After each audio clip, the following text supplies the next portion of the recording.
여러분 안녕하십니까? 내일 방송 오후 뉴스 시작합니다. 최근 화두가 되고 있는 대장동 개발 특혜 의혹 사건. 현재 핵심 인물인 김만배 씨와 남욱 변호사가 구속된 가운데 정의당 심상정 대선 후보는 이를 두고 더불어민주당 대선 후보인 이재명 후보를 위한 수사만 남았다고 밝혔습니다. 심 후보는 이 후보를 향해 떳떳하다면 특검을 수용해야 한다며 결자 해지를 촉구한다고 전했는데요. 첫 소식 이지성 기자의 보도입니다. 심상정 대선 후보는 4일 대장동 핵심 인물인 김만배 씨와 남욱 변호사가 구속된 것을 언급하며 특검을 요구했습니다.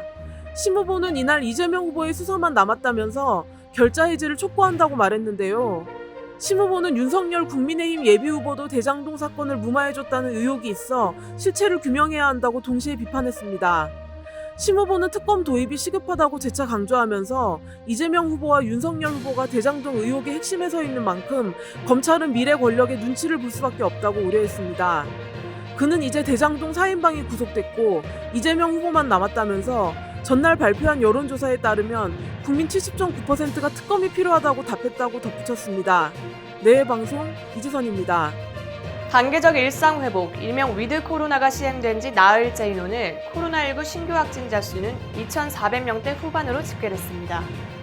중앙방역대책본부는 이날 0시 기준 신규 확진자가 2,482명이 늘어 누적 37만 3,120명이라고 밝혔는데요. 전날보다는 185명이 줄었지만 이틀 연속 2,000명대 중반을 기록하며 확산세를 이어갔습니다. 최근 일상 회복에 따른 방역 완화로 감염 유행 규모가 커진 가운데 특히 사망자 수가 증가하고 있는 것으로 나타났는데요. 이날 0시 기준 사망자 수는 24명으로 지난 1월 12일 이후 최대 사망자 수를 기록했습니다.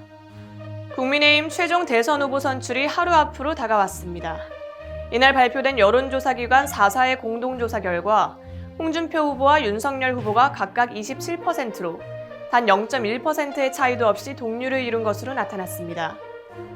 더불어민주당 이재명 후보를 대상으로 한 차기 대선 가상 대결에서는 이재명 후보 27%, 홍준표 후보가 35%로 홍 후보가 오차 범위 밖에서 앞서는 것으로 나타났고 윤 후보 또한 이 후보와의 가상 대결 구도에서 35%로 30%인 이 후보를 앞섰습니다. 국민의힘 최종 대선 후보는 내일 오후 2시 서울 용산구 백범 김구기념관에서 치러지는 전당대회에서 선출될 예정입니다. 위드 코로나가 시행된 지 일주도 채 되지 않은 상황에서 곳곳에서 집단 감염이 발생하고 있습니다. 일각에서는 백신 후접종과 부작용을 우려하는 목소리도 꾸준히 나오고 있는데요. 방역 패스 정책을 확대하기 이전에 국민들의 백신 부작용에 대한 우려를 해결해주는 것이 먼저 아닐까요? 뉴스 마치겠습니다. 시청해주신 여러분 고맙습니다.